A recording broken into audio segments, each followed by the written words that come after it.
ओम नमो भगवते वासुदेवाय। श्रीमद्भागवत महापुराणं पंचम स्कंद प्रथमोध्याय प्रियव्रत चरित्र। उत्तानपाद राजार वंश যখন শেষ হয়ে গেল তখন স্বয়ম্ভূ মনু সেই पर्वतेर गुफार मध्य गिये बोलेन प्रियव्रत बाबा तुमी एखन जाओ गिये बिये करो करे तुमी संसार करो आमार वंश रक्षा करो। এই কারণে প্রিয়ব্রত পিতার আদেশ রক্ষার কারণে তিনি গিয়েছিলেন, বিবাহ করেছিলেন এবং তিনার 10টি পুত্র সন্তান হয়েছিল। তার মধ্যে 3 জন পুত্র সন্তান সাধু হয়ে গেল, সন্ন্যাসী হয়ে গেল, আর গৃহস্থ রূপে 7 জন পুত্র সন্তান ছিলেন। এই প্রিয়ব্রত 1100 কোটি বৎসর রাজত্ব করেছিলেন। এই 1100 কোটি বৎসরের মধ্যে তিনি যখন দেখলেন সূর্য যখন অস্ত যায় তখন অন্ধকার হয়ে যায়, লোকের চলাফেরা করতে কাজকর্ম করতে কষ্ট হয়, এই জন্য তিনি নিজে সূর্যদেবের মতো আকাশে উঠে গিয়ে আলো করে সমস্ত পৃথিবী আলো করে দেন। সূর্য যখন উদয় হতে যাচ্ছে তখন তিনি অস্তাচলে গিয়ে বাড়িতে চলে আসেন। এইভাবে 7 দিন তিনি করেছেন। এই প্রিয়ব্রতের রথের চাকাতে পৃথিবীতে 7 সমুদ্র সৃষ্টি হয়েছে, 7 দ্বীপ সৃষ্টি হয়েছে। এই 7 সমুদ্র 7 দ্বীপের মহিমার কথা আগামী করলে আমরা বলবো। আর এই 7 দ্বীপের 7 পুত্রকে তিনি 7 দেশের রাজা বানিয়ে দিয়েছিলেন। এই পৃথিবীটা সপ্তদ্বীপা পৃথিবী, তারপরে অনেক ভূখণ্ড বিভক্ত হতে হতে বর্তমানে আমাদের এত দেশ, এত রাজ্য, এত কিছু হয়েছে। যাই হোক, সেই প্রিয়ব্রতের পুত্র ছিলেন নাভাগ। নাভাগর পুত্র ছিলেন নভগ। এই নভগ থেকে আমরা একটা শিক্ষা লাভ করতে পেরেছিলাম যে ভুল মন্ত্র জপ করলে কখনো সিদ্ধি লাভ হবে না। সময় হাতে কম, এই ব্যাখ্যাটা করতে পারছি না। সেই নভগ সেই বংশে জন্মগ্রহণ করলেন ভগবান এক অংশে ঋষভদেব রূপে। ঋষভদেবের 100টা পুত্র ছিল। 100টা পুত্রের মধ্যে সব থেকে বড় পুত্রের নাম ছিল ভরত। ভরত ছিল সব থেকে বড় পুত্র। তাই ঋষভদেব সর্বদা বলতেন যে তোমরা ভরতের কথা অনুসারে চলো, ভরতের কথা অনুসারে, ভরত যা বলে যা করে তাই। তাই তিনি ভরতকে তিনি রাজা করেছিলেন। ভরত তিনি রাজা হয়েছিলেন, রাজগদ্দিতে বসেছিলেন। আর ভরত 1 কোটি বছর রাজত্ব করেছেন। ভরত মহাশয় 1 কোটি বছর রাজত্ব করার পরে পুত্রদের উপর রাজ্যভার অর্পণ করে দিয়ে তিনিও বনে চলে গেলেন হরিভজন করার জন্য। গণ্ডকী নদীর তীরে কালাঞ্চল পর্বতের পাশে ওখানে তিনি হরিভজন করতে শুরু করলেন, যেটা বর্তমানে আমাদের নেপালে পড়েছে। ভজন করতে শুরু করেছেন। এমন সময় দেখেন এক গর্ভবতী হরিণী তিনার পাশে জলপান করতেছে আর সিংহ গর্জন করে উঠেছে। সিংহের গর্জনে যখন লাভ দিবে আত্মরক্ষার জন্য তখন গর্ভস্থ শিশু প্রসব হয়ে ভূমির জলেতে পড়ে গেল। গণ্ডকী নদীর জলের স্রোতে ভেসে চলে যাচ্ছে সদ্যজাত শিশু। আমার সামনে একটি সন্তান, সদ্যজাত সন্তান জন্মগ্রহণ করে চলে যাচ্ছে, মরে যাচ্ছে, তাকে রক্ষা করা হলো আমার কর্তব্য। তাকে রক্ষা করে নিয়ে আসলে তার মা নেই, বাবা নেই, তাহলে আমি তার মা, আমি তার বাবা। এখানেই হলো পতনের মূল। নিজেকে সবকিছু করে নিলেন, আদর যত্ন করে ঘরে নিয়ে গেলেন, রাখলেন, কোমল কোমল ঘাস তুলে খাওয়ালেন, তাকে কুলে করে নিয়ে যান, কাঁধে করে নিয়ে যান, যেখানে যান সেখানে বেরোন। এখন সে একটু বড় হয়ে গেছে, শিং দিয়ে একটু মুখে মুখে নাড়াচাড়া দেয়, কত অভিনয়, কত একেবারে আপন হয়ে গেছে। একদিন তিনি হরিভজন করতে করতে চিন্তা করছেন, রে আমি তোকে তাড়াহুড়া করে চলে আসলাম, মনে হয় ঘরের দরজাটা বন্ধ করে আসি নাই। যদি না আসি তাহলে তো বেরিয়ে যাবে, আর বেরিয়ে গেলে বাঘসিংহরা খেয়ে ফেলবে। ওই চিন্তা করতে যেন এমন সময় মৃত্যুদূত এসে ধরে ফেলছে। যমস্য করুণা নাস্তি ধর্মস্য ত্বরিতা গতি।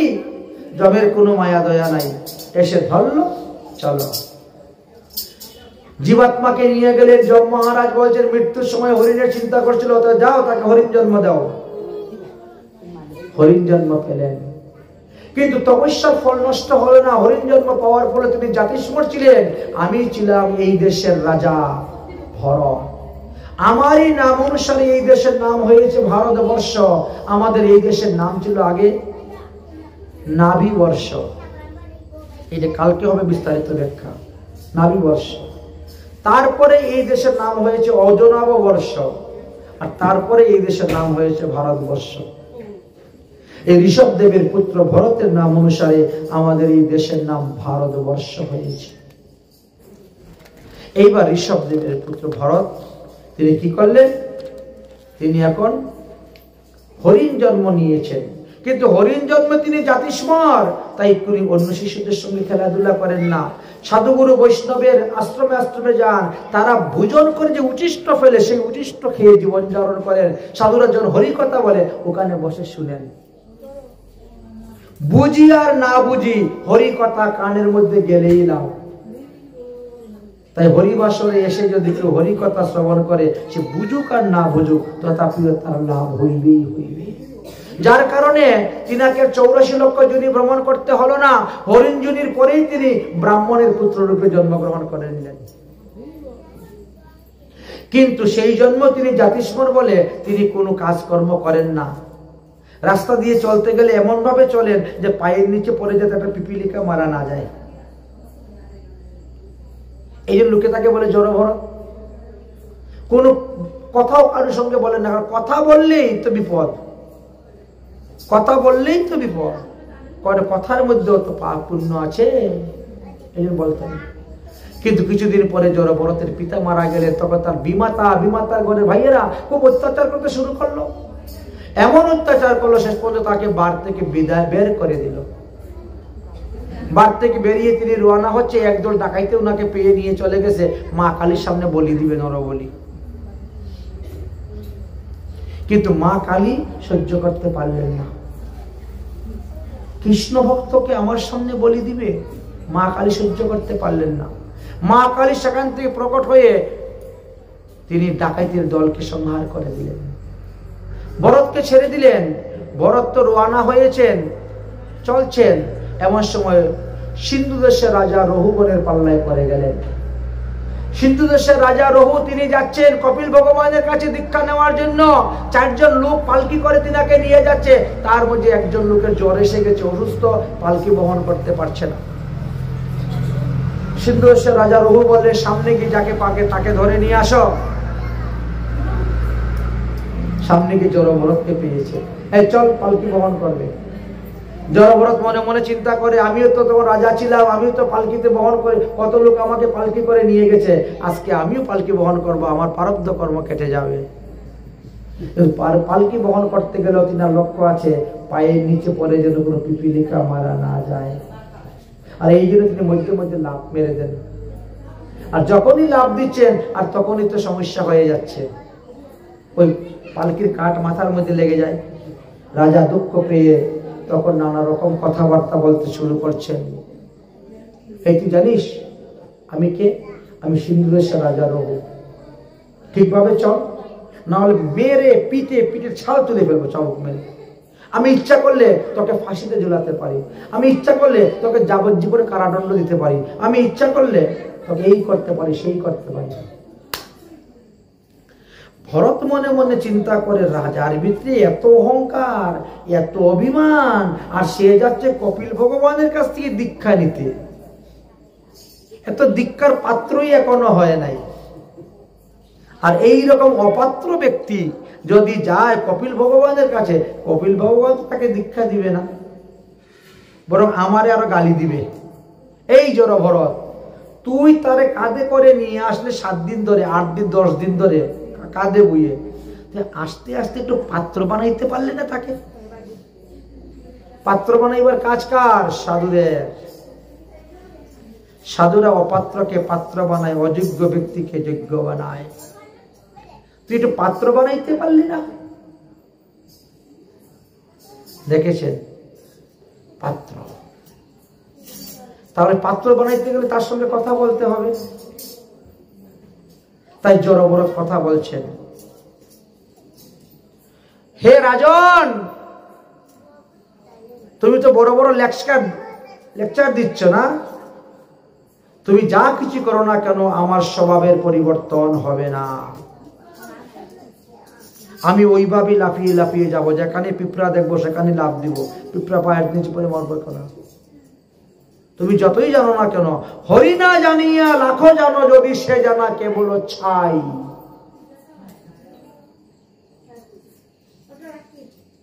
এই যে সোনায় রূপায় গলার মধ্যে জড়িয়ে আছে, জমে কি ছাড়বে নাকি?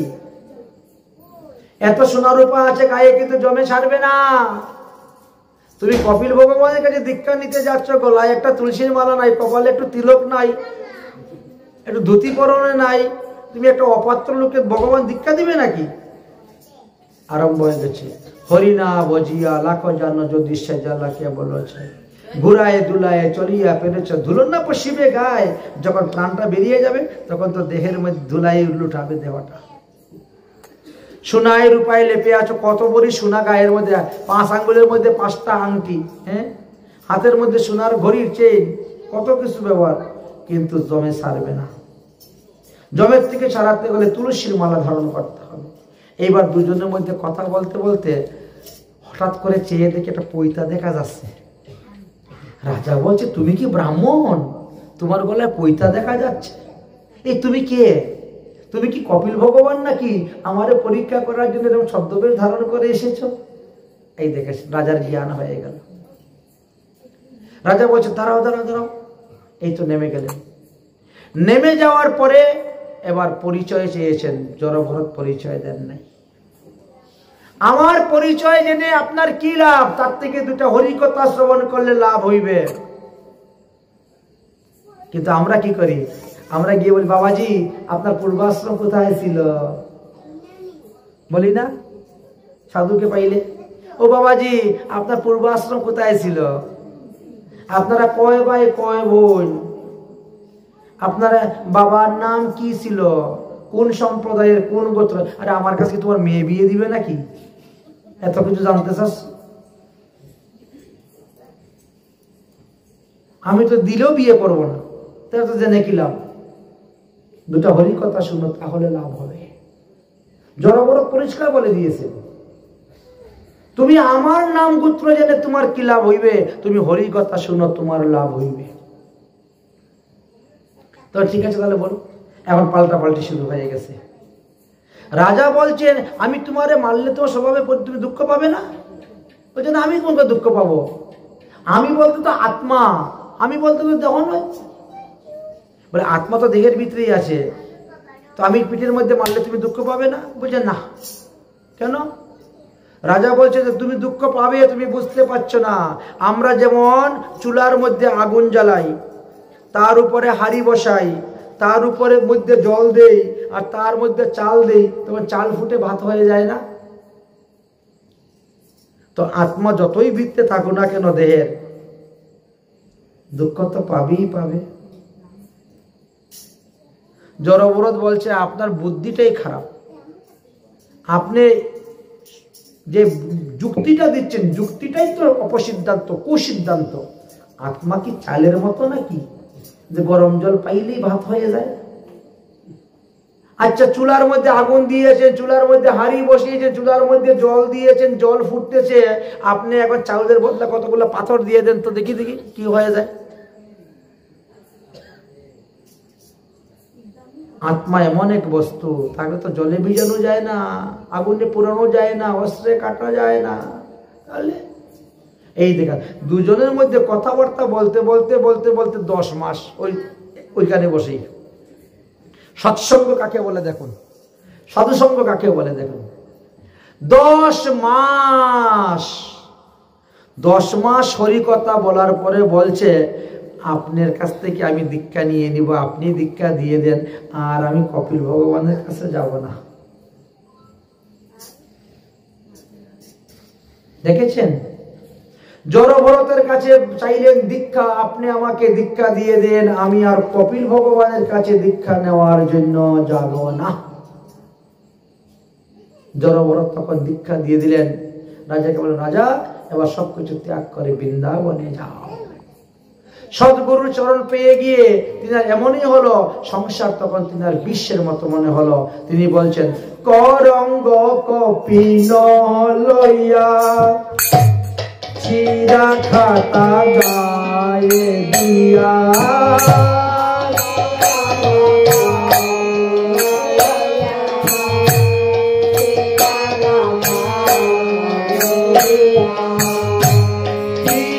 দিব সকল বিষয়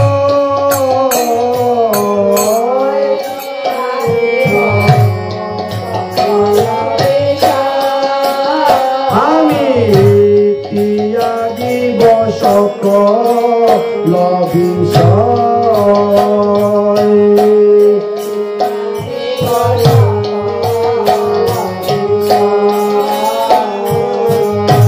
কৃষ্ণের অনুরাগ হবে ব্রজের নিকুঞ্জে কবে কৃষ্ণের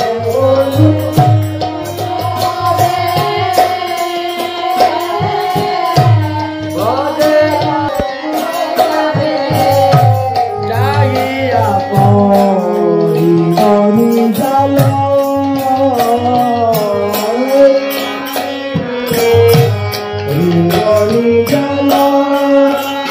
আমি যাইয়া করিব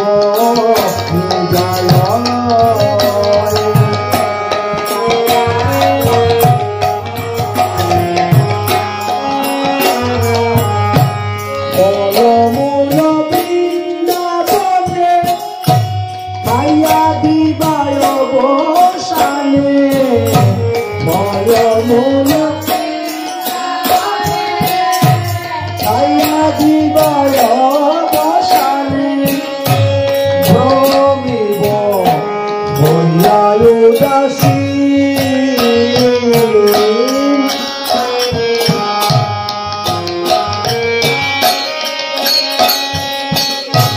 ভ্রমিব হইয়া উদাসী ভ্রমিব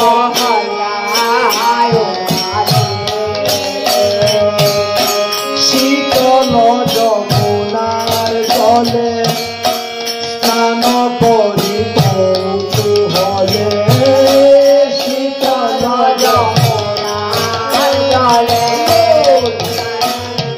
কৌতূহলে প্রেমাবেশে আনন্দিত হইয়া আনন্দিত হইয়া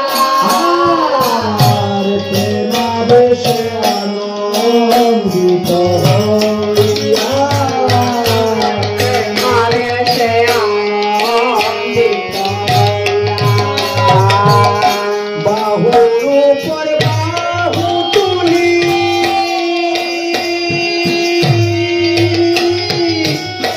বৃন্দাবনে তুলি তুলি বাহুর উপর বাহু তুলি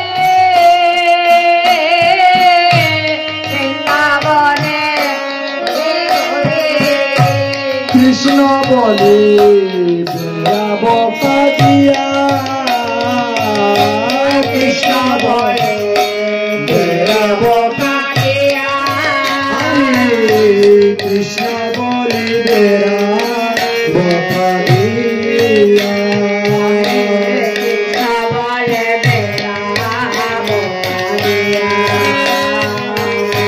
কৃষ্ণ বলে বেড়াব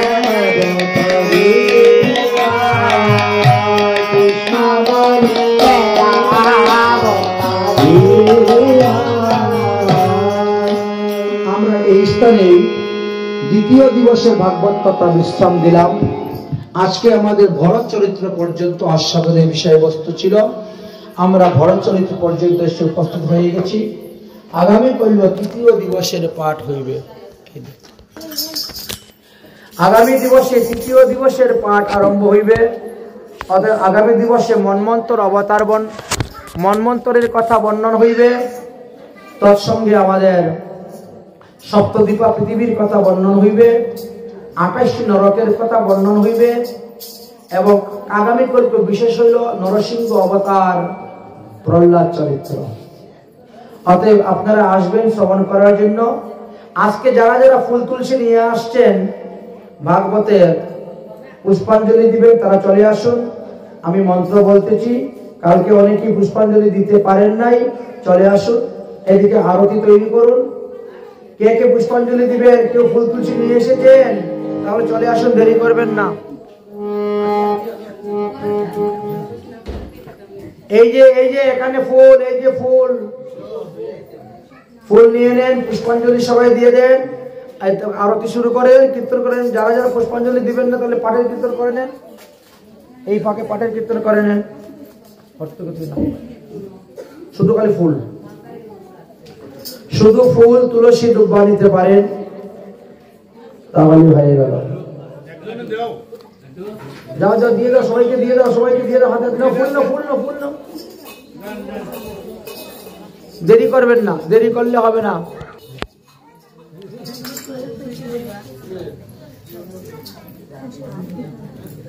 এই কেক দিবে না, ওকে অত দিবে না মানে পুষ্পাঞ্জলি, তাহলে ভিডিও করবো না।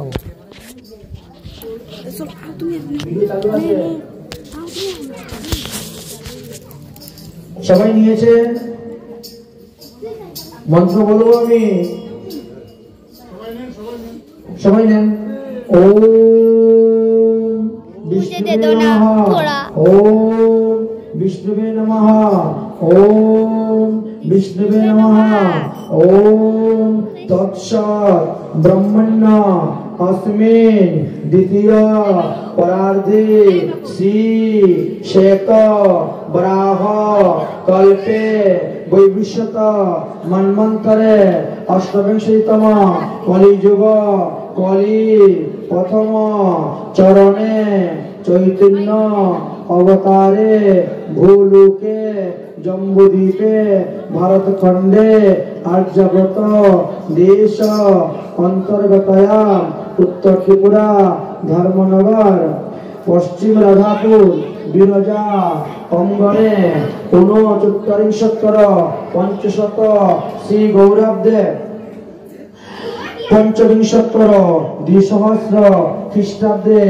एकविंशत्तर चतुर्दशोत्तर गंगाब्दे उत्तरायणे मासन उत्तम मास माघ मास शुक्ल पक्षे शुक्रवासरे द्वितीया तिथि धनिष्ठ नक्षत्र वीरनारायण युगे कौबल्यकरणे कुंभ राशि तिथौ चंद्रे मकर राशि तिथौ सूर्ये अहम आपन आपन नामोच्चारण करें आपन आपन गोत्र उच्चारण करें अहम अद्य तस्य श्रीमद् भागवतम स्तोत्रम मंत्रस्य नारद ऋषि बृहति चंद्र श्रीकृष्ण परमात्मा देवता ब्रह्म बीजं भक्ति शक्ति ज्ञान वैराग्य कीलितम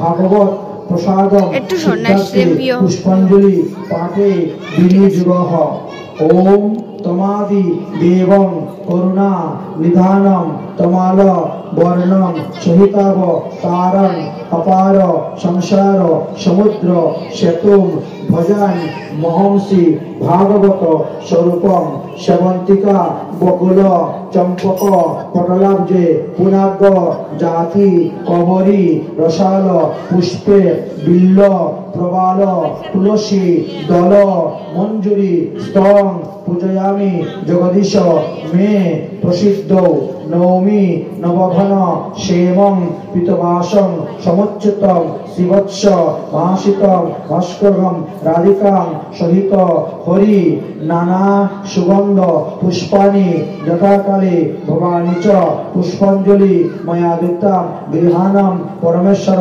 एतत् सचन्दन तुलसीपत्र पुष्पाणि श्रीमद् भागवत महापुराणे पुरुषोत्तमाय नमो नमः।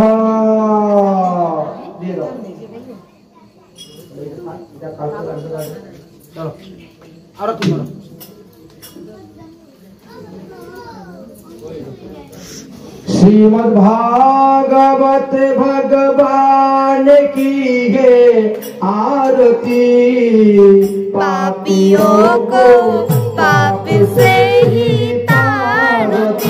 श्रीमद्भागवत भगवान की है आरती। पापियों को पाप से ही तार, पापियों को पाप से ही तार।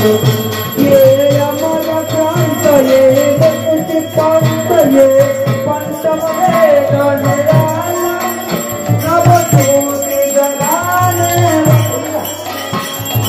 अमर ग्रंथ ये मुक्ति पंथ ये पंचम वेद निराला नव ज्योति जगाने वाला।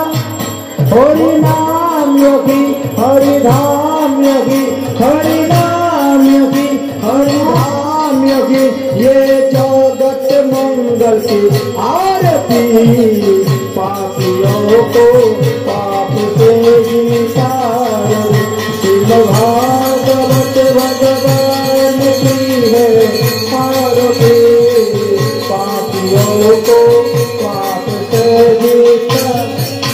ये शांति की पावन पुनीत पाप को मिटाने वाला हरि दर्शन कराने वाला।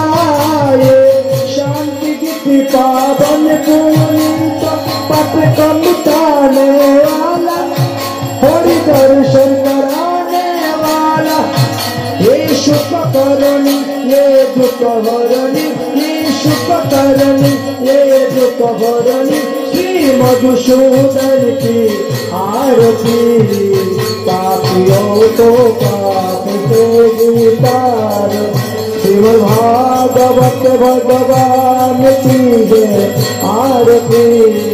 पापियों को पाप से ही तारती। ये मधुर सत्य पंथ सत्य मार्ग दिखाने वाला गिरी बनाने वाला। ये मधुर सत्य पंथ सत्य मार्ग दिखाने वाला ये गिरी बनाने वाला। श्री राम योगी घनश्याम योगी श्री राम योगी ये भागवत महिमा की आरती। पापियों को पाप से ही तारती। श्रीमद्भागवत भगवान की आरती। पापियों को पाप से ही तारती। पापियों को पाप से ही तारती। हरे कृष्ण हरे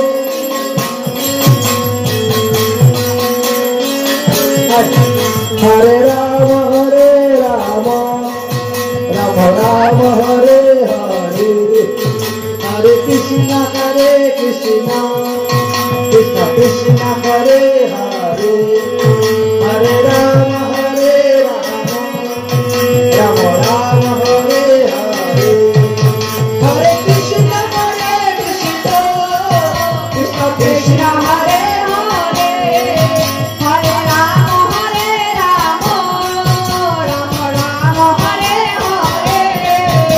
जय राधे राधे राधे ओ जय राधे राधे राधे।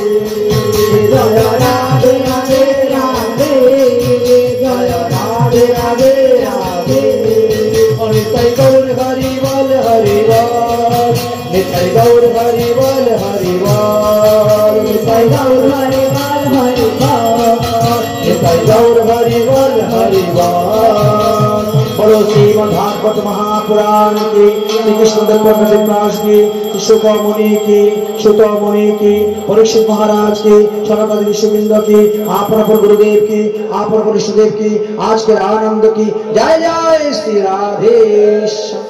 हम हाथ उठा करके देखो हम हो गए राजा रानी के। हम हाथ उठा करके देखो हम हो गए राजा रानी के। हम हो गए राजा रानी के। हम हो गई श्यामा प्यारी के। हम हो गई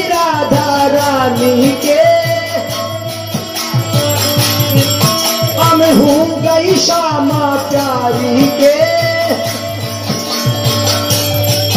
हम हाथ उठा करके देखे हम हो गई राजा रानी के हाथ उठा कर चले हाथ हम कल भी राजा रानी के हम आज भी राधा रानी के हम सदा रहे राधा रानी के हम हाथ उठा करके के हो सदा रहो राधा रानी के हम हाथ उठा कर कोई भला कहे कोई बुरा कहे करके दे दो जो कहे हम नाच नाच करके ते हो हम हो गई राजा रानी के नाच नाच कर हो गई राजा हम हो गई राजा रानी के हम हो गई श्यामा प्यारी के कोई भला कहे कोई बुरा कहे हम हो गई राजा रानी के जय जय श्री राधे श्याम राधे राधे जपा करो कृष्ण नाम रस पिया करो राधे राधे हरि बोल राधे राधे जपा करो कृष्ण नाम रस पिया करो राधे राधे जपा करो कृष्ण राधे राधे जपा करो कृष्ण नाम रस पिया करो राधे राधे जपा करो कृष्ण नाम रस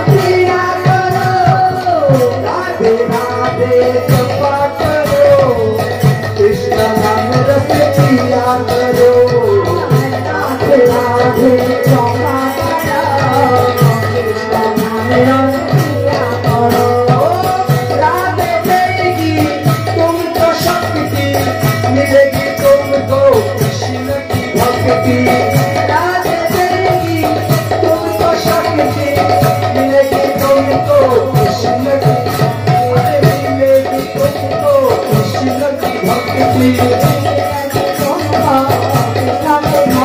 की गूगल छाती पर गाया करो राधे राधे जपा करो राधे राधे जपा करो कृष्ण नाम राधिका हरे कृष्ण कृष्ण कृष्ण हरे हरे हरे राम हरे राम राम राम हरे हरे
চন্দ্র